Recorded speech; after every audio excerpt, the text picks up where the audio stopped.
আজ আমি হাজির হয়েছি 2024 সালে মুক্তিপ্রাপ্ত একটি American science fiction action movie Atlas নিয়ে, যেখানে দেখানো হয়েছে ভবিষ্যৎ টাইমে মানুষের তৈরি আর্টিফিশিয়াল ইন্টেলিজেন্স কিভাবে মানুষের বিরুদ্ধে চলে যাবে, আর মানবজাতি ওই আর্টিফিশিয়াল ইন্টেলিজেন্সের সঙ্গে লড়াই করে কিভাবে আবারও নিজেদেরকে বিপদ থেকে রক্ষা করবে। তো চলুন, ইন্ট্রো 43 সাল মানে বর্তমান সময় থেকে 19 বছর ভবিষ্যতের কাহিনী এখানে দেখানো হয়েছে, যেখানে আমরা প্রথমেই জানতে পারি এই সময়ে মানুষের তৈরি হিউম্যানয়েড এক কৃত্রিম বুদ্ধিমত্তা হারলান কোন এক বিশেষ কারণবশত মানবজাতির বিরুদ্ধে চলে যায়। ফলে ওই এআই রোবট হারলান সমস্ত মানবজাতির বিরুদ্ধে রোবটদের একটি যুদ্ধ ঘোষণা করে, যে যুদ্ধে খুবই অল্প সময়ের মধ্যে প্রায় 30 লক্ষ মানুষ প্রাণ হারায়। ফলস্বরূপ পৃথিবীর সমস্ত দেশ মিলে ICN মানে ইন্টারন্যাশনাল কোয়ালিশন অফ নেশন নামে একটি সংস্থা গঠন করে ওই সমস্ত এআই রোবটদের বিরুদ্ধে স্ট্রিং অপারেশন চালাতে শুরু করে, যে অপারেশনের ফলে ICN এর কাছে ওই সমস্ত রোবট যখন পুরোপুরি কোণঠাসা হয়ে পড়ে, তখনই তাদের সেই নেতা হারলান পৃথিবী ছেড়ে মহাকাশের উদ্দেশ্যে রওনা হয়। কিন্তু সেইখান থেকে পালিয়ে যাওয়ার টাইমে একটি ভিডিওর মাধ্যমেই মানব জাতির উদ্দেশ্যে সে একটি বার্তা দিয়ে যায়, যে বার্তার মাধ্যমে সে জানায় এই মুহূর্তে সে পৃথিবী ছেড়ে পালিয়ে গেলেও সে কিন্তু তার লক্ষ্য পূরণ করার জন্য এই পৃথিবীতে অবশ্যই ফিরে আসবে। এবার এখানে আপনাদের মনে প্রশ্ন আসতে পারে, ওই হিউম্যানয়েড কৃত্রিম বুদ্ধিমত্তার তাহলে আসল লক্ষ্য কি? এই প্রশ্নের উত্তর কিছুটা পরে গিয়েই আপনাদের কাছে ক্লিয়ার হবে। তো কি হবে যখন আর্টিফিশিয়াল ইন্টেলিজেন্স সম্পূর্ণভাবে মানুষদের বিরুদ্ধে চলে যাবে? সবকিছুই তো ঠিকঠাক ছিল। বর্তমানে আমরাও তো জানি যে এআই অথবা আর্টিফিশিয়াল ইন্টেলিজেন্স হচ্ছে আমাদের ভবিষ্যৎ, যেটাকে অবশ্যই মানবতার কল্যাণেই ব্যবহার করা হবে। তবে আচমকা এমন একটা দিন আসে যে এআই চালিত যন্ত্রগুলো নিজেদের মতন করে চিন্তা করা শুরু করে এবং তারা মানুষদের উপরে আক্রমণ করা শুরু করে। এআই চালিত ড্রোন, মিসাইল অ্যাটাকস, নানান কারণে গোটা বিশ্ব জুড়ে প্রায় 3 মিলিয়নের বেশি মানুষ মারা গেছে। এবং এই এআই বা এই রোবটগুলোকে নেতৃত্ব দিচ্ছে হার্লেন নামক আর একজন এআই। তাকে বর্তমানে এআই টেররিস্টও বলা হয়। তবে শেপার্ড রোবোটিক্স নামক একটি কোম্পানি সেই হার্লেনকে বানিয়েছিল মানবতার কল্যাণে। সো কি হলো, হার্লেন কিভাবে নিজের প্রোগ্রামিংটা কমপ্লিটলি ভাবে পরিবর্তন করে ফেললো এবং বর্তমানে সে বিশ্বের সব থেকে বড় টেররিস্টে পরিণত হয়েছে? তার কারণে মানুষেরা একত্রিত হয়েছে, একটা সংগঠন বানানো হয়েছে যেটার নাম হচ্ছে ইন্টারন্যাশনাল কোয়ালিশন অফ নেশনস বা ICN, এবং মানুষেরা একত্রিত হয়ে সেই এআইদের এগেনস্টে যুদ্ধ করা শুরু করে। মানুষদের জয় হতে থাকে। তবে সেই এআই টেররিস্ট অর্থাৎ হার্লেন সে আচমকা পৃথিবী ত্যাগ করে পালিয়ে যায়। কোথায় পালিয়ে যায় তার কোনো খোঁজ নেই। তবে সে একটা বার্তা পাঠিয়েছে, সে পৃথিবীতে আবারও ফিরে আসবে, তার অসম্পূর্ণ কাজটাকে সম্পূর্ণ করার জন্য সে আবারও ফিরে আসবে। তবে কি কাজ সেটা? তারপর প্রায় 28টা বছর কেটে গেছে। বাইচ্ছে 2043। সেই এআইগুলো মানুষদেরই রূপে মানুষদের মধ্যেই মিশে রয়েছে, তাদের চেনা তো একেবারে মুশকিল। এবং অন্যদিকে সেই ICN ফোর্স যারা সেই এআইদের এগেনস্টে যুদ্ধ করছে, তারা সম্পূর্ণ টিম নিয়ে একটা বাড়িতে হানা দেয়, যেখানে একটা এআই চুপচাপ লুকিয়ে রয়েছে যার নাম হচ্ছে ক্যাসকা। তবে সেই এআই বা সেই রোবটটাকে হত্যা করা খুবই কঠিন, কারণ প্রথমত সে মানুষ না, গুলিতে তো সে মরবে না। সেই লড়াইয়ের দরুন বহু মানুষ তো সেখানে ইনজিওর্ড হয়। তবে কোনোভাবে তারা ক্যাসকাকে সেখানে টেম্পোরারি অকেজো করে ফেলে। তারপর আমরা এই গল্পের মেইন ক্যারেক্টারকে দেখতে পাই, অর্থাৎ অ্যাটলাস, যার পুরো নাম হচ্ছে অ্যাটলাস শেপার্ড। ওই যে একটু আগে একটা কোম্পানির নাম বললাম না, যে শেপার্ড রোবোটিক্স, যারা এইসব রোবট টোবট বানাতো। ইভেন সেই টেররিস্টটা যার নাম ছিল হার্লেন, তাকেও কিন্তু সেই শেপার্ড রোবোটিক্সই বানিয়েছিল। সেই কোম্পানির মালিক ছিল ভ্যাল শেপার্ড, অর্থাৎ এই অ্যাটলাসের মা। তার কি হয়েছে সেটা আমরা পরে জানবো। তবে বর্তমানে অ্যাটলাস এই এআইদের একেবারেই পছন্দ করে না। বর্তমানে সে একজন অ্যানালিস্ট এবং পৃথিবীর নিরাপত্তার উপরেই সে সব থেকে বেশি ফোকাস। এবং সেও নিউজ চ্যানেলে সেই খবরটা দেখতে পায় যে পুলিশেরা, সেই ফোর্সরা আর একজন এআই টেররিস্টকে ধরতে পেরেছে যার নাম হচ্ছে ক্যাসকা। ক্যাসকা যেমন তেমন কোনো টেররিস্ট না, তাকে বহু আগে থেকে খোঁজা হচ্ছিল। সে ছিল সেই বিখ্যাত টেররিস্ট হার্লেনের অ্যাসোসিয়েট। অর্থাৎ হার্লেন যখন সে শেপার্ড রোবোটিক্স থেকে পালিয়েছিল, তখন তার সাথে এই ক্যাসকাও পালিয়েছিল। অন্যদিকে অ্যাটলাস চলেছে সেই ক্যাসকাকে কিছু প্রশ্ন করার জন্য। তবে কর্নেল এলিয়াস ব্যাংকস সে কখনোই চায় না যে অ্যাটলাসকে এখানে ইনভলভ করা হোক। প্রথমত সে এইসব এআইদের একদম পছন্দ করে না, বিশ্বাস করতে পারে না। দ্বিতীয়ত তার কারণে যদি সেই ক্যাসকা মারা যায় তাহলে সমস্যা হয়ে যাবে, কারণ এই ক্যাসকার থেকেই জানা যেতে পারে যে তাদের বস অর্থাৎ হার্লেন কোথায় লুকিয়ে রয়েছে। তবে জেনারেল জেক সে অ্যাটলাসকে সম্পূর্ণভাবে ভরসা করে। অ্যাটলাসের উপর দায়িত্ব পড়েছে তাকে প্রশ্ন করা, তার মাথার মধ্যে থেকে বার করতে হবে যে সে হার্লেন কোথায় লুকিয়ে রয়েছে, মাথা মানে তার সিপিইউর মধ্যে থেকে। তারপর অ্যাটলাস তার ইন্টারোগেশন শুরু করে, ক্যাসকাকে নানান প্রশ্ন করা শুরু করে। তারা একে অপরকে চেনে। আসলে ক্যাসকা অ্যাটলাসকে বহু আগে দেখেছে, যখন অ্যাটলাস ছোট ছিল, যখন এই রোবটগুলো সেই ল্যাবরেটরি থেকে পালিয়েছিল। ক্যাসকা মনে করে যে তার সিস্টেমটা কেউ হ্যাক করতে পারবে না, তবে অ্যাটলাস সামহাও কিছু একটা করে। হার্লেন লুকিয়ে রয়েছে সে অ্যান্ড্রোমেডা গ্যালাক্সিতে GR39 নামক একটি গ্রহে। একই সাথে আমরা এটাও জানতে পারি যে ক্যাসকা ছিল সেই অ্যাটলাসের বাড়ির একটা হাউসবট, যার মেইনলি কাজ হচ্ছে ঘরোয়া কাজবাজ করা। তবে সে হার্লেন নাকি তাকে স্বাধীন করেছে, তাকে লিবারেট করেছে। হয়তো এই কারণেই এই রোবটগুলো বা এই এআই গুলো হার্লেনের কথা এত মানে। এই কথাবার্তার দরুন ক্যাসকা অ্যাটলাসের উপর আক্রমণ করারও চেষ্টা করে, তবে অ্যাটলাস আগে থেকে সব প্রোটেকশন নিয়ে রেখেছে। সে জানে যে এই এআই গুলো বিশ্বাসযোগ্য না। একই সাথে সেই ক্যাসকা বলেছিল যে তাকে হত্যা করা অসম্ভব, তবে অ্যাটলাস ফাইনালি তাকে হত্যা করে দেয়, মানে তাকে ধ্বংস করে দেয় বা ডিঅ্যাক্টিভেট করে দেয়। যাই হোক, তারা হার্লেনের লোকেশন জেনে গিয়েছে, তাদেরকে সে অ্যান্ড্রোমেডা গ্যালাক্সিতে যেতে হবে। তবে কে যাবে? কর্নেল এলিয়াস ব্যাংক সে সম্পূর্ণ প্রস্তুতি নিয়ে রেখেছে, তার কমপ্লিট ফোর্স নিয়ে সে সেখানে হামলা করবে। তবে সেই গ্রহটার ব্যাপারে মানুষরা কিছুই জানে না।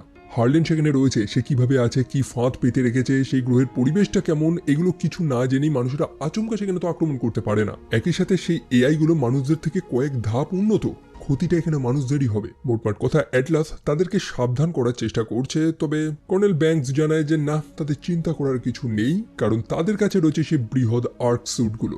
আর্ক স্যুট হচ্ছে এক টাইপের মেক বা এক টাইপের রোবট, যেটা কমপ্লিটলি এআই এবং মানুষ দুটোরই দ্বারা চালনা করা সম্ভব, তারা কানেক্টেড। আমরা বহু সায়েন্স ফিকশন সিনেমাতে এই কনসেপ্টটা দেখেছি যে মানুষের মস্তিষ্ক এবং আর্টিফিশিয়াল ইন্টেলিজেন্স, এই দুটো জিনিস একসাথে একটা সিম্বায়োটিক রিলেশন তৈরি করে এই নিউরাল লিঙ্কস এরই মাধ্যমে। এই এআইটা কি চিন্তা করছে, সে কি দেখছে, সবকিছু মানুষটাও দেখতে পারবে। একই সাথে মানুষটার মাথায় যা যা রয়েছে সেটা সেই এআইটাও দেখতে পারবে। সেই কারণে অ্যাটলাসের এখন এখানে চিন্তা করার কারণ নেই। এই কারণে, কারণ প্রথম যখন যে এআইটা পাগলা হয়ে গেছিল, অর্থাৎ হার্লেন নামক সেই এআইটা, সেক্ষেত্রে ইনফরমেশনটা একতরফা ছিল।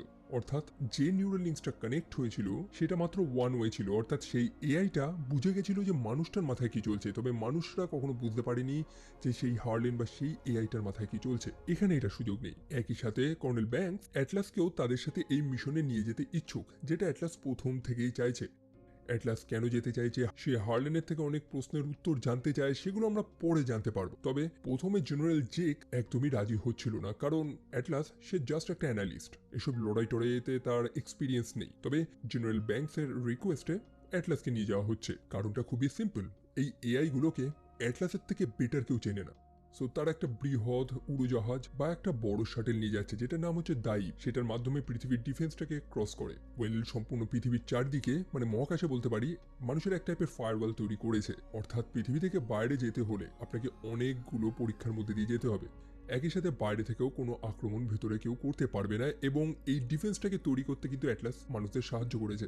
যাই হোক, তারা পারমিট পেয়ে গেছে এবং একটা হাইপার জাম্প মেরে চলে যায় সেই অ্যান্ড্রোমেডা গ্যালাক্সির উদ্দেশ্যে। দেখুন, হাইপার জাম্প কনসেপ্টটা আমরা সায়েন্স ফিকশন সিনেমাগুলোতে দেখতে পাই। ইউজুয়ালি সেই অ্যান্ড্রোমেডা গ্যালাক্সি পৃথিবী থেকে বহু দূরে, মানে নর্মাল রকেটে করে সেখানে পৌঁছাতে গেলে যে কয়েক প্রজন্ম কেটে যাবে সেটা আমি হাতে লিখেও বোঝাতে পারবো না। সো সেখানে আসে এই হাইপার জাম্প কনসেপ্ট, যেখানে এই শাটেলগুলো আলোর গতিবেগের থেকে বেশি স্পিডে যাত্রা করতে পারে। সো এই যাত্রার দরুন অ্যাটলাস তার মায়ের পুরনো ফাইলসগুলো, তার পুরনো ভিডিওসগুলো দেখতে থাকে। আমরা জানতে পারি যে তার মা, অর্থাৎ ভ্যাল শেপার্ড, সেই শেপার্ড রোবোটিক্সের সিইও ছিল, সে নিজেই কিন্তু সেই নিউরাল লিঙ্কসটাকে তৈরি করেছিল, অর্থাৎ সেই কানেকশন যেটা মানুষ এবং এআইকে একসাথে যুক্ত করবে। এই সিনগুলো আমাদের বারবার দেখিয়ে একটা জিনিসই বোঝানোর চেষ্টা করছে যে এই যত লড়াই, যত যুদ্ধ, সবকিছু এই অ্যাটলাসের ঘর থেকেই শুরু হয়েছিল।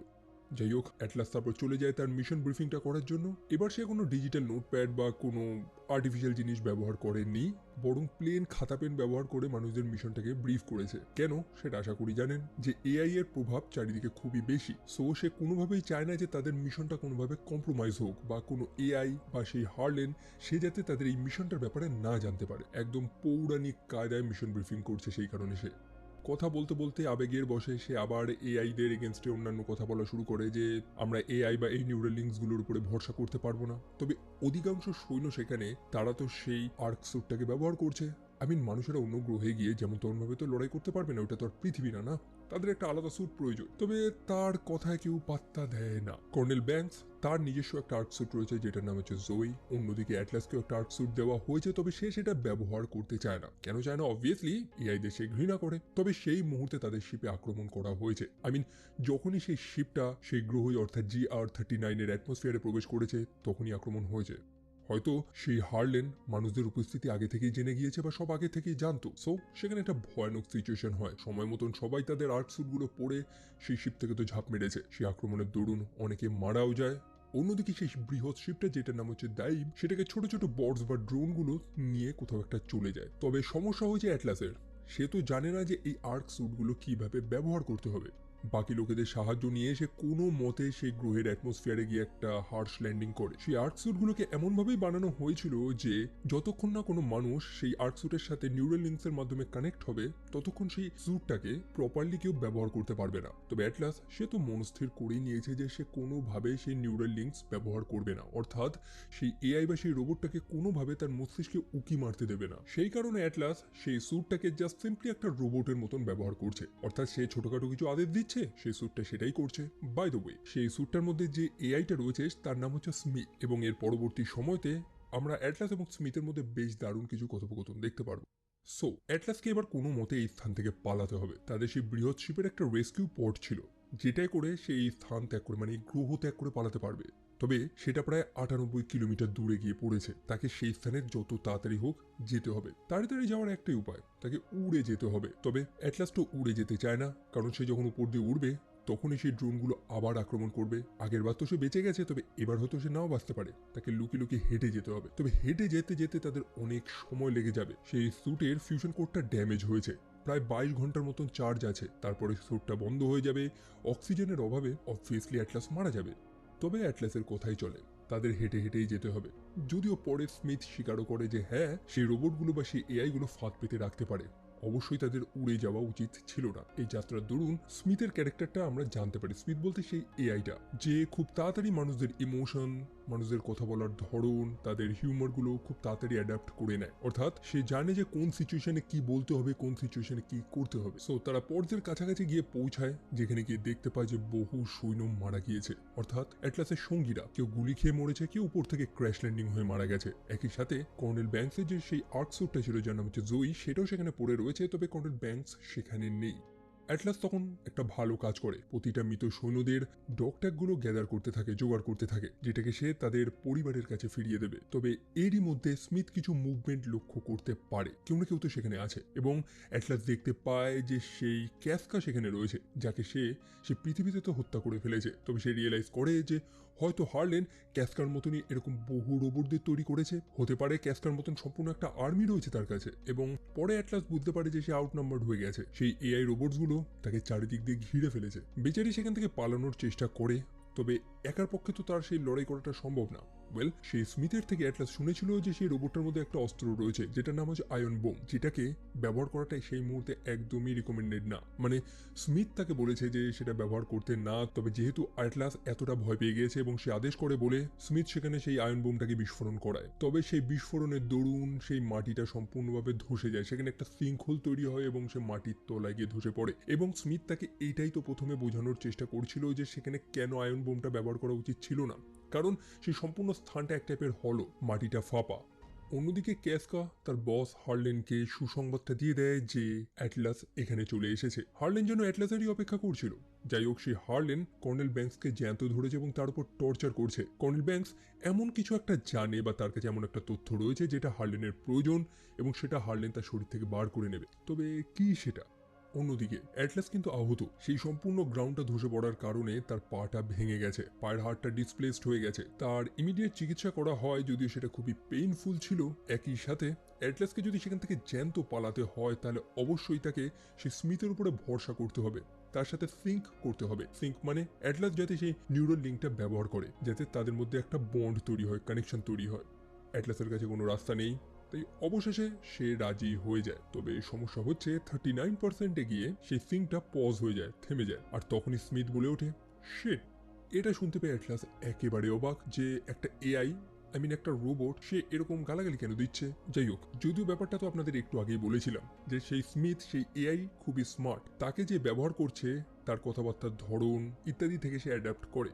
এখন যেহেতু অ্যাটলাস তার কথা বলার মধ্যে বহুবার গালাগালি দিয়ে থাকে, তাই সেখান থেকে স্মিথ অ্যাডাপ্ট করে নিচ্ছে যে কোথায় কোন গালাগালি দেওয়া উচিত।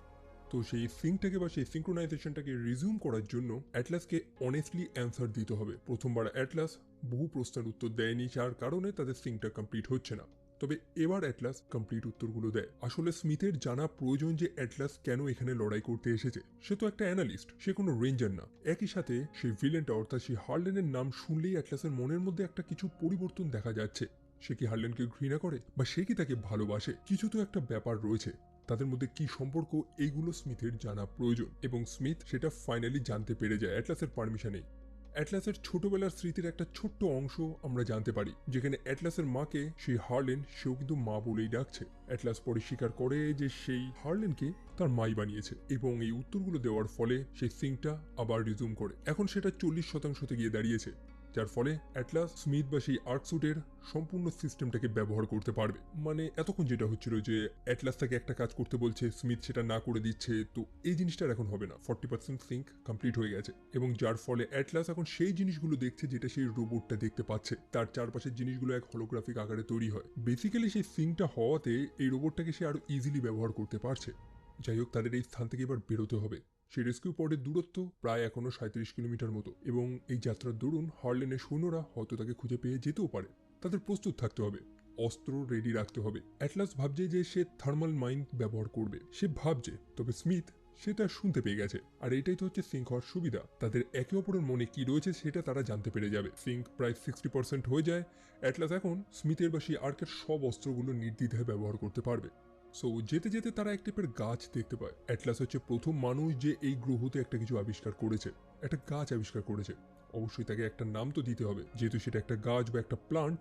সে মজা করে সেটার নাম দিয়ে দেয় প্ল্যান্টি, এবং স্মিথ সেটাকে গ্র্যান্ট করে দেয়। সেই গাছটার নাম হচ্ছে প্ল্যান্টি। তবে সেই হারামজাদা ক্যাসকা সেখানে চলে এসেছে। অ্যাটলাস সেখানে চারিদিকে মাইনফিল্ড ছড়িয়ে রেখেছিল, তবে একটা এআই বা রোবটকে তো অত সহজে হত্যা করা যায় না, তাই না? তবে সে ক্যাসকার মাথার মধ্যে বা তার সিস্টেমের মধ্যে সে একটা ট্রান্সমিটার পেয়েছে, যেটার মাধ্যমে হয়তো সে হার্লেনের সাথে কথা বলে যাচ্ছে। সেটাকে হ্যাক করে তারা জানতে পেরে যাবে যে সেই হার্লেনের বেসটা কোথায়, কোথায় হার্লেন লুকিয়ে রয়েছে। তবে অ্যাটলাসকে আগে তার নিজের জীবনটা তো বাঁচাতে হবে, তাকে সেই রেস্কিউ পড অব্দি যেতে হবে। তবে না, অ্যাটলাস এখন হার্লেনের সেই বেসে যেতে চায়, যেটা অনেকটাই দূরে। আর সেটা নিয়েই স্মিথের মধ্যে আবার তার তর্কাতর্কি লেগে যায়। দেখুন, এই মুহূর্তে স্মিথের ফার্স্ট প্রায়োরিটি হচ্ছে তাদের দুজনকে, অর্থাৎ অ্যাটলাস এবং তার নিজেকে নিরাপদে এখান থেকে বার করা। এখন অ্যাটলাসের যদি মাথা খারাপ হয়ে যায়, সে যদি অসুস্থ হয়ে যায় বা মানসিক অসুস্থ হয়ে যায়, তার দায়িত্বটাও তো স্মিথকেই তো নিতে হবে। অ্যাটলাস জানায় যে না, সে মানসিক অসুস্থ না, বরং তার ফার্স্ট প্রায়োরিটি, তার মেইন মিশন হচ্ছে সেই হার্লেনকে থামানো। সে পৃথিবীতে ফিরতে চায় না, বরং যেভাবেই হোক সেই হার্লেনকে হত্যা করতে চায়। এই একটাই তো চান্স আছে তাদের কাছে। সে যদি কোনোভাবে হার্লেনের যে বেসটা রয়েছে সেটাকে ট্যাগ করে দিতে পারে, তাহলে পৃথিবীর মানুষেরা জানতে পেরে যাবে যে হার্লেন এক্স্যাক্টলি কোথায় লুকিয়ে রয়েছে। তবে স্মিথ তাকে সেখানে যেতে দেবে না। অ্যাটলাস তখন তার নিউরাল লিঙ্কটা খোলার চেষ্টা করে, তবে স্মিথ সেটাও করতে দিচ্ছে না। যেমনটা জানেন যে তাদের মস্তিষ্ক এখন বেশ কিছুটা কানেক্টেড, অলমোস্ট 80%। তাই হিসাব করে দেখলে অ্যাটলাসের শরীরটাও স্মিথের এখন অনেকটা কন্ট্রোলে। তবে এই জিনিসটা যেন এর আগেও হয়েছে। আমরা ফ্ল্যাশব্যাকের কিছু সিন দেখতে পাই, অ্যাটলাসের মাকে দেখতে পাই, তার হাতে বন্দুক রয়েছে, সেও তার নিউরাল লিঙ্কটা খোলার চেষ্টা করছে। সেখানে হার্লেন উপস্থিত ছিল, তবে কি হয়েছিল সেখানে এক্স্যাক্টলি? স্মিথ সত্যটা তো জানতে পারে না যে সেদিন অ্যাকচুয়ালি কি ঘটেছিল, তবে এটা সে জানতে পেরেছে যে অ্যাটলাসের মধ্যে কোনো গ্রিফ নেই, বরং একটা গিল্ট রয়েছে, যেন সে কোনো একটা ভুল করেছিল, যেটার জন্য সে বর্তমানেও পস্তাচ্ছে। তবে আসলেই কি ভুল করেছিল সে? যাই হোক, অ্যাটলাসের বহু রিকোয়েস্টে স্মিথ লাস্টে মেনে নেয়। তারা হার্লেনের সেই বেসে যাচ্ছে সেটাকে ট্যাগ করার জন্য। দেখুন, স্মিথও কিন্তু একটা এআই, তবে সে যথেষ্ট স্মার্ট। সে ভালো মতন অ্যাডাপ্ট করছে, সে খারাপ ভালোটাকে অ্যাকসেপ্ট করছে। এমন না যে নিজের মন মর্জি মতন সব ডিসিশন নিচ্ছে। যাত্রার দরুন তাদের মধ্যে জীবন, আত্মা, নানান সিরিয়াস টপিক নিয়ে আলোচনা হচ্ছে। অ্যাটলাস কোনোভাবেই মেনে নিতে ইচ্ছুক না যে স্মিথেরও একটা জীবন রয়েছে, তারও একটা ফিলিংস রয়েছে। আফটারঅল সে একটা আর্টিফিশিয়াল ইন্টেলিজেন্স, তার আবার জীবন আত্মা বলে কি? তবে স্মিথও এটা মানতে নারাজ, কারণ সেও সেম ফিল করছে যেটা অ্যাটলাস ফিল করে। এখন একটা জীবনের সংজ্ঞা কি হতে পারে? অ্যাটলাস মনে করে যে যাদের শরীরে চামড়া মাংস রয়েছে, মোটামুটি তাদেরকে আমরা প্রাণী বা জীবন হিসেবে ধরতে পারি। সো তাদের দুজনেরই আলাদা আলাদা থটস রয়েছে, কিন্তু তারা দুজনেই একে অপরকে জীবিত মনে করে। সো এরকম ভাবে যেতে যেতে ফাইনালি তারা হার্লেনের সেই বেসে গিয়ে পৌঁছায়। সেখানে তারা একটা হোমিং বিকন সেট করে দেয়, যাতে পৃথিবী থেকে হার্লেনের এই লোকেশনটা মানুষেরা জানতে পারে। একই সাথে অ্যাটলাস সেখানে তাদের সেই বৃহৎ শিপটা দেখতে পায়, যেটার নাম হচ্ছে দাইব, যেটাকে হার্লেন আটকে রেখে যাওয়া নিজের দখলে করে নিয়েছে। হার্লেন কি করবে সেই বৃহৎ শিপটা নিজের দখলে করে, এটা জানার জন্যই সে আরো সামনে গিয়ে পৌঁছায়। বাট আনফর্চুনেটলি ধরা পড়ে যায়। হার্লেন কোনোভাবে স্মিথের এআইটাকে হ্যাক করে নিয়েছে। তারা সেখান থেকে পালানোর আগেই অ্যাটলাস সেখানে ধরা পড়ে যায়। অন্যদিকে সে পৃথিবীতে জেনারেল জেকের কাছে একটা বার্তা গেছে। সম্ভবত অ্যাটলাস সেই বার্তাটা পাঠিয়েছে। তবে সে ট্রান্সমিশনটা ক্লিয়ার না। অ্যাটলাস কি বলার চেষ্টা করছে সেটা বোঝা যাচ্ছে না, তবে সে সম্ভবত তাদের সেই শিপটাকে নিয়ে কিছু একটা বলার চেষ্টা করছে, যেটার নাম হচ্ছে দাই। তবে ব্যাপার হচ্ছে প্রায় 32 ঘন্টা হয়ে গেছে সেই শিপটার সাথে তাদের কোনো কমিউনিকেশন নেই। শিপটা কোথায় গুম হয়ে গেছে নাকি সেই গ্রহে ক্র্যাশ করেছে সেটাও তারা জানে না। এখন সেই শিপের মধ্যে যে কার্বন ওয়ারহেডস গুলো রয়েছে, যে অস্ত্রগুলো রয়েছে, সেটা খুবই ডেঞ্জারাস। মানে সেই শিপটা যদি সেই গ্রহে ক্র্যাশ করে তাহলে সেই অস্ত্রগুলোর জন্য গোটা গ্রহের অর্ধেকটাই ধ্বংস হয়ে যাবে। আর এখানে আরেকটা প্রশ্নও আসে যে সেই শিপটাকে যদি হার্লেন ক্যাপচার করে নেয় বা ধরে নেয়, তাহলে তার ভেতরে থাকা সেই অস্ত্রগুলো নিয়ে হার্লেন পৃথিবীর অর্ধেকটা ধ্বংস করে দিতে পারবে। সো ব্যাপারটা তো এখানে সিরিয়াস। জেনারেল জেক বুঝতে পারে যে কিছু তো একটা ঝোল হয়েছে ওখানে। অন্যদিকে অ্যাটলাস তো ধরা পড়ে গেছে এবং সেই হার্লেন অর্থাৎ সেই এআই টেররিস্ট অ্যাটলাসের মুখোমুখি হয়। আমরা হার্লেনের প্ল্যানটা জানতে পারি। দেখুন, সে একটা এআই, তাকে যেভাবে বানানো হয়েছিল, যে কারণে বানানো হয়েছিল, সে সেটাই করছে, অর্থাৎ পৃথিবীর ভালো করা। এবং সে কোনোভাবে বুঝতে পেরেছে যে মানুষেরাই এই পৃথিবীটাকে ধ্বংস করবে এবং নিজেদের ধ্বংস করবে। সো তার ফার্স্ট প্রায়োরিটি হয়ে দাঁড়ায় যে আগে মানুষদের আটকাতে হবে। সেই বৃহৎ শিপটা যেটার নাম ছিল দাইব, সেটাকে ধরা তার প্ল্যানেরই একটা অংশ ছিল। সে জানতো যে অ্যাটলাস এবং তার সম্পূর্ণ টিম এই গ্রহতে আসবে হার্লেনকে ধরার জন্য। তবে কিভাবে? অ্যাকচুয়ালি সেই ক্যাসকার মাথা হ্যাক করে যে অ্যাটলাস হার্লেনের লোকেশনটা জানতে পেরেছিল, আসলে হার্লেন নিজেই চেয়েছিল যে অ্যাটলাস সেটা জানুক, অ্যাটলাস যাতে এখানে আসে। এখন হার্লেনের কাছে সেই বৃহৎ শিপটা রয়েছে। সেই শিপটাকে চালানোর জন্য তাদের একটা কোড প্রয়োজন, যার অর্ধেকটা কর্নেল ব্যাংকসের থেকে সে পেয়ে গেছে এবং বাকি অর্ধেকটা রয়েছে অ্যাটলাসের কাছে। সেই শিপটাকে তারা কন্ট্রোল করতে পারলে তারা ইজিলি পৃথিবীর অ্যাটমসফিয়ারে প্রবেশ করতে পারবে। অর্থাৎ পৃথিবীর বাইরে যে ডিফেন্সটা রয়েছে সেটা তো আর সেই শিপটাকে আটকাবে না। তারপর সেই শিপের মধ্যে থাকা সেই অস্ত্রগুলো দিয়ে সম্পূর্ণ পৃথিবীটাকে সে জ্বালিয়ে দেবে। মানে বেসিক্যালি পৃথিবীর একটা ক্লিনজিং হবে। যে অল্প কিছু মানুষ বেঁচে থাকবে, তারা এআইদের নেতৃত্বেই নতুন করে একটা নতুন দুনিয়া শুরু করবে। সো এই শিপটাই হবে তার একটা ট্রোজান হর্স। অ্যাটলাসের মাথা থেকে সেই কোডটা বার করেই নেয়। অ্যাটলাসের পাশে সেই আহত কর্নেল ব্যাংকস পড়ে রয়েছে। অ্যাটলাস একদম অসহায়, কারণ সে আর পৃথিবীকে এখন বাঁচাতে পারবে না। একই সাথে তার একমাত্র সঙ্গী এখানে সে স্মিথ, সেও তো আর নেই। তবে কর্নেল ব্যাংকস জানায় যে না, সে আর্কস্যুটটা, তার ব্যাটারি এখনো সম্পূর্ণ শেষ হয়ে যায়নি, যতক্ষণ না তার ফিউশন রিঅ্যাক্টরটা ধ্বংস হয়ে যায়। তবে সেই আর্কটাকে কন্ট্রোল করার জন্য সেই নিউরাল লিঙ্কসের তো প্রয়োজন, যেটা অ্যাটলাসের কাছে এই মুহূর্তে নেই। সেই কারণে কর্নেল ব্যাংকস তার নিজের নিউরাল লিঙ্কসটা অ্যাটলাসকে দিয়ে দেয়, যেটা সাহায্য নিয়েই অ্যাটলাস স্মিথের সাথে কন্ট্যাক্ট করে এবং ফাইনালি স্মিথ রেসপন্স করে। সেই আর্ক স্যুটটাকে বা স্মিথের সম্পূর্ণ সাহায্য নেওয়ার জন্য অ্যাটলাসকে অবশ্যই তাদের সিঙ্কটাকে 100% করতে হবে এবং ফাইনালি অ্যাটলাস সেটা করে এবং আসল সত্যটা স্মিথ এবং আমরাও জানতে পারি যে অ্যাটলাসের মনে আসলে কি রয়েছে। ঘটনাটা বহু বছর আগে, যখন অ্যাটলাসের মা অর্থাৎ ভ্যাল শেপার্ড হার্লেন নামক সেই এআইটা বা সেই রোবটটার উপরে কাজ করছিল।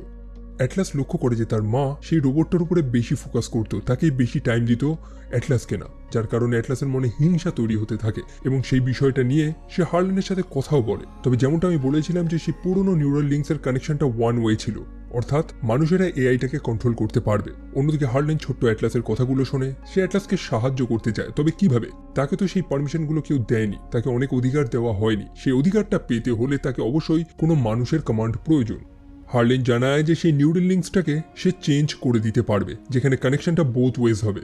অর্থাৎ হার্লেন এমন করতে পারবে যাতে অ্যাটলাসের মা অ্যাটলাসকে সেই হার্লেনের মতনই ভালোবাসবে। তো সেই হার্লেনের কথা মতন ছোট অ্যাটলাস সেই নিউরাল লিঙ্কসটা ব্যবহার করে এবং হার্লেন সেখানে সেই 2-way কানেকশনটাকে এস্টাবলিশ করার একটা সুযোগ পেয়ে যায়।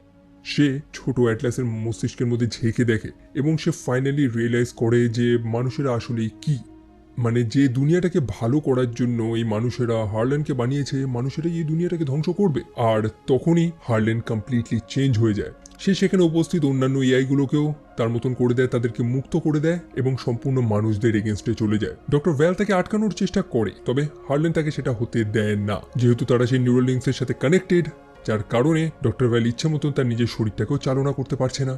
হার্লেন তখন নিজেই সেই ডক্টর ভ্যালকে অর্থাৎ অ্যাটলাসের মাকে হত্যা করে এবং অ্যাটলাস কোনো মতে সেখান থেকে একটা পালানোর সুযোগ পায় এবং পালিয়ে যায়। ফাইনালি অ্যাটলাস স্বীকার করে যে তার কারণেই এই বড় লড়াইটা শুরু হয়েছিল। হার্লেনের সিপিইউতে কোনো সমস্যা হয়নি, বরং ছোটবেলায় সেই হার্লেনকে সুযোগটা করে দিয়েছিল, যার কারণেই সে সম্পূর্ণ মানুষদেরই এগেনস্টে চলে গেছে। তবে এখন দুঃখ পেয়ে কি কোনো লাভ আছে? ওয়েল, একদমই না। স্মিথ সেটা জানে। স্মিথ অন্যান্য এআইগুলোর মতন না। সে প্রথম থেকে অ্যাটলাসের ইমোশন, তার হিউমারগুলোকে বোঝার চেষ্টা করেছে এবং সে ফাইনালি বুঝেওছে। সময় মতন সে অ্যাটলাসকে সাহায্য করার জন্য চলে আসে।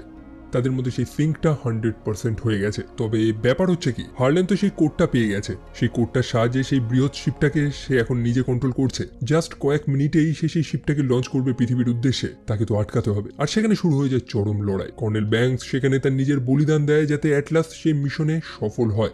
অবশেষে সেই শিপটা লঞ্চ হয়ে যায়। অ্যাটলাসের অনেক দেরি হয়ে গেছে, তাদের কাছে এখন একটাই উপায়, সেই শিপটাকে ধ্বংস করে দেওয়া। তবে সেটা ধ্বংস হলে তার ভেতরে থাকা সব অস্ত্রগুলো ধ্বংস হয়ে যাবে, আর যেটা ধ্বংস হলে এই গ্রহটাই প্রায় ধ্বংস হয়ে যাবে।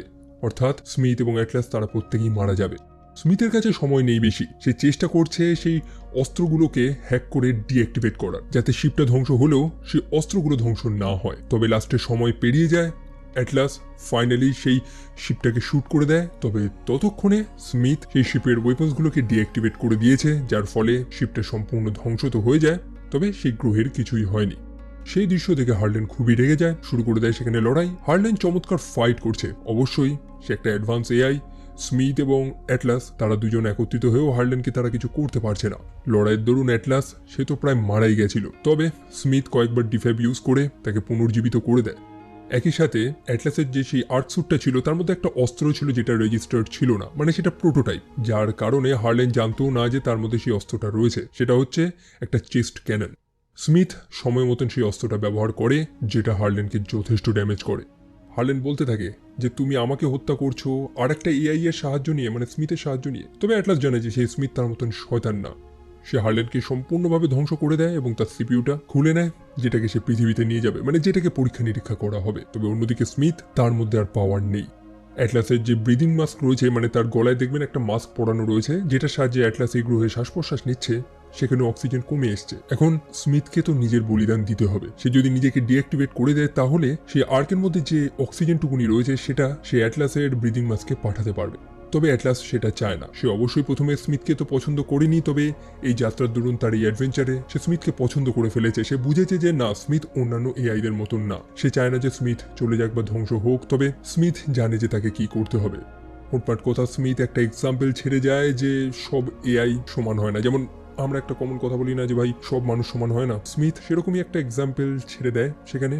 আর তারপর আস্তে আস্তে সকাল হয়, এবং সকাল হতে না হতেই পৃথিবী থেকে সব মানুষেরা সেই স্থানে চলে এসেছে অ্যাটলাসকে রেস্কিউ করার জন্য। পরের দিন সকালে জেনারেল জেক অ্যাটলাসের সাথে সাক্ষাৎ করতে এসেছে। তাকে ধন্যবাদ জানায় যে যেসব সৈন্যরা মারা গিয়েছে তাদের ডগ ট্যাগগুলো আনার জন্য। প্রতিটা মৃত সৈন্যের পরিবাররা অ্যাটলাসকে ধন্যবাদ জানিয়েছে। একই সাথে সে অ্যাটলাসের জন্য একটা গিফটও এনেছে। মনে আছে সেই গ্রহে অ্যাটলাস একটা গাছ আবিষ্কার করেছিল, যেটার নাম দিয়েছিল সে প্ল্যান্টি। জেনারেল জেক সেটাই এনেছে অ্যাটলাসকে উপহার দেওয়ার জন্য। আর এগুলো দেখেই অ্যাটলাসের সেই স্মিথের কথা মনে আসতে থাকে। স্মিথই তো অ্যাটলাসের কথা শুনে গাছটার নাম রেখেছিল প্ল্যান্টি, এবং সেই গাছটাকে সংরক্ষণ করে রেখেছিল তার নিজের বডিতে। বর্তমানে অ্যাটলাস সম্পূর্ণ চেঞ্জ হয়ে গেছে। তার একটা স্বপ্ন ছিল যে সে রেঞ্জার হবে, এবং বর্তমানে সে একটা রেঞ্জার হয়ে কাজ করছে। তার নিজস্ব একটা মেক স্যুট রয়েছে, একটা আর্ট স্যুট, যেটাকে সে তার নিজের মতন করে আপগ্রেড করিয়েছে। তবে সেই স্যুটটার মধ্যে যে এআইটা ছিল, তার ভয়েসটা অ্যাটলাস ভালোই চেনে। এটা হুবহু স্মিথের মতন। এখন অ্যাটলাস ভাবছে যে হয়তো অন্যান্য আর্টস্যুটগুলোতে ঠিক একই ডিফল্ট ভয়েস রয়েছে, তবে না, এই এআইটা অনেক কিছুই জানে যেটা সেই স্মিথ জানতো। এবং অবশেষে অ্যাটলাস এবং আমরা রিয়েলাইজ করি যে সামহাউ স্মিথের যে প্রোগ্রামটা ছিল সেটা হয়তো সার্ভাইভ করে গিয়েছে, এবং সেখানে উপস্থিত মানুষগুলো অ্যাটলাসের এই নতুন স্যুটের মধ্যেই স্মিথের প্রোগ্রামটা ইনস্টল করেছে। তাহলে আজকের মতো এ পর্যন্তই। দেখা হচ্ছে পরের ভিডিও নিয়ে।